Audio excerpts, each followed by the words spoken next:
At eto nga po pala, papunta nga po pala tayo sa San Isidro, Nueva Ecija. At ayan nga po, nakamotor lang tayo para tipid po tayo sa gasolina. At ayan ang aking mister. At ayan nga po, papasok nga po pala tayo sa bayan ng Hain, Nueva Ecija. At shout out nga po pala sa dalawang dalagang nasusundan po natin na sakay ng tricycle. At kung kanina po sa bayan na po tayo ng Hain, ngayon po sa bayan na tayo ng San Isidro, Nueva Ecija. Ay ayan po, ito na po ang tulay na papasok sa San Isidro.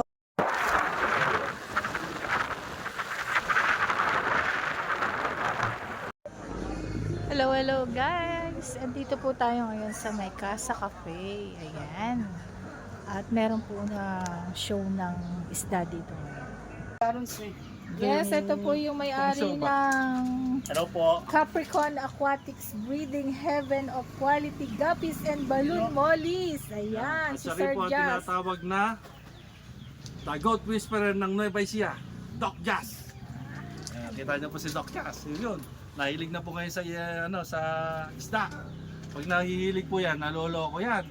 Kung ano-ano na pinagbiuna, nabili lang ng mga 2 piraso, gano'n. Ngayon, ganyan nakarami. Ganyan po ang sakit niyan.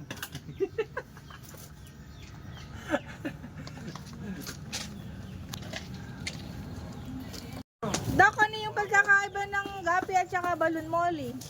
Mas malaki yung balloon molly. Tapos, paano nga ba?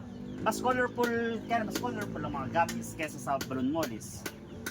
Kasi yung guppies, they comes from different color and yung mga pattern, iba-iba ang klaseng buntot nung guppies kumpara sa molly. Sa guppies kasi, merong mga spear tail, may pin tail, may saber tail, may sword tail, round tail, fan tail, delta tail. Kaya sa mollies, ang buntot lang ng mollies is halos round tail, delta, at saka lyre. Tapos sa kulay naman, ang original na kulay lang ng molly, ilang kulay lang. Black, white, Dalmatian, pineapple.